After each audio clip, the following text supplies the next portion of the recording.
प्रभु प्रेमी नमस्कार। मैं अरुण अत्री आपके समक्ष कुछ न कुछ जितनी मुझे सूझ है वो विचार रखता रहता हूँ। इंसान की ज़रूरतमंद इंसान की बहुत बड़ी मजबूरियाँ होती हैं।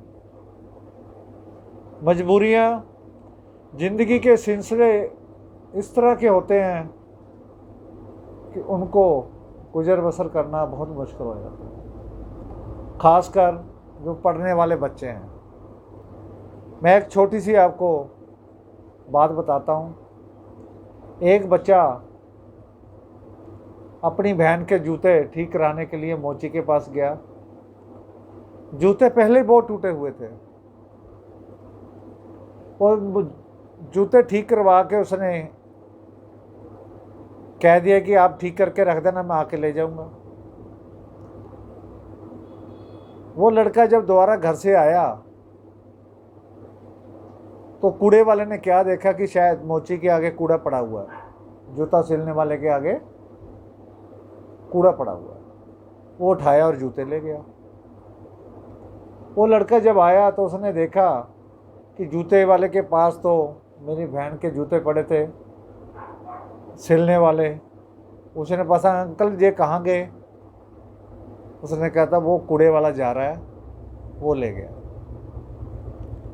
उसने क्या किया, उसके पीछे पीछे गया तो कूड़े वाले ने कहा कि मैंने तो आगे डंप पे फेंक दिए। उस बच्चे ने उस जूते बनाने वाले की मिन्नत करी और एक जोड़ी कटी फटी घर ले आया। बहन ने जब देखा बहुत रोई। हालात ये बन गए कि वो लड़के के जो जूते थे वो जूते अपनी बहन को देने पड़े। जब लड़का स्कूल पढ़ने जाता तो अपने जूते डाल जाता, जब बहन पढ़ने जाती तो भाई के जूते डाल जाते। मजबूरियां बहुत थी, उस कारण देर हो जाती थी। अध्यापकगण बच्चों की पिटाई करते थे, आप क्यों देरी में आए हो। इसी तरह ही आपने वीडियो में देखा होगा कि एक बच्चा क्लास में लेट आता, अध्यापक उसको 2 डंडे लगाते हैं और बैठने को कह देते हैं। वो इस तरह सिलसिला चलता रहा। एक बार अध्यापक सड़क से गुजर रहा था, देखा कि वही बच्चा हर घर में अखबारें बांट रहा है। तो अध्यापक इतना रोए, इतना पछताए कि यार मैं किसी की मजबूरी नहीं समझ सका। ये जो मजबूरी है ना, ज़िंदगी में बहुत कुछ करवा देती है। तो मेरा तो उन टीचरों से यही निवेदन है कि जो बच्चे फीस नहीं ले पाते, किताबें नहीं ला पाते, बड़े बच्चों ने स्कूल बैग को बोरी में बनाया होता है, कोई लेट हो जाते हैं, किसी के घर में रोटी नहीं पकती, किसी का पिता बेकार बैठा हुआ है। यहाँ तक कि ये भी होता है कि जब स्कूल की न्यू एडमिशन होती है तो माँ अपने मंगलसूत्र तक गिरवी रख के पैसा ला के बच्चों की फीस भरती है। मजबूरी बहुत कुछ करवाती है।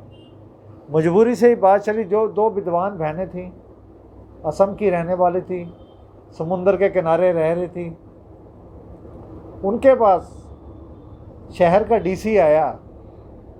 उसको पता चला ये दोनों बहनें गांव में बहुत ज़्यादा शिक्षा का प्रसार करती हैं, पढ़ाती हैं, फ्री शिक्षा देती हैं, कि चलो उनको जा कर के सम्मानित किया जाए। वो गए। एक लड़की बाहर आई, कहते बेटा आप ही पढ़ाते हो? कहती हाँ। कहते आपकी दूसरी बहन? कहती वो अंदर है। कहता उसको ज़रा भेजना। वो जो दूसरे वाली थी वो आ गई। वो कहते आपकी पहली बहन किधर चली गई? उसने उसको भेज दिया। जो डीसी थे, कलेक्टर जिसको बोलते हैं, उन्होंने पूछा कि बेटा ये क्या चक्कर है, आप दोनों इकट्ठी क्यों नहीं आ रहे? वो कहती सर हमारे पास एक ही साड़ी है, बाकी सारे कपड़े हम चिथरे हैं और अपने अंदर ही नंगन अवस्था में मजबूरन रहना पड़ता है। इसको कहते हैं मजबूरी। हमें किसी की मजबूरी का फ़ायदा नहीं उठाना चाहिए।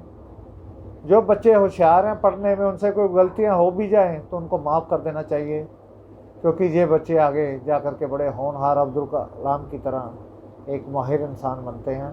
तो मैं यही निवेदन विनती करूँगा अध्यापकगण से भी और अपने सहपाठी दोस्तों से भी, लोगों से भी, कि आप इतनी जगह खर्च करते हो, अगर आप इनको कापियाँ, किताबां, बैग और इनको जूते लेके दे दिया करो तो ज़रूरतमंद का सबसे बड़ा तोहफ़ा होगा अगर आप ये उनकी मदद करें।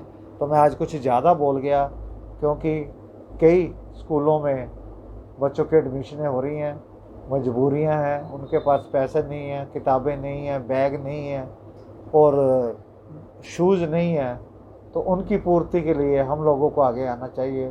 तो इसलिए मैं सबका कोटि कोटि धन्यवाद करता हूँ। सबको नमस्कार।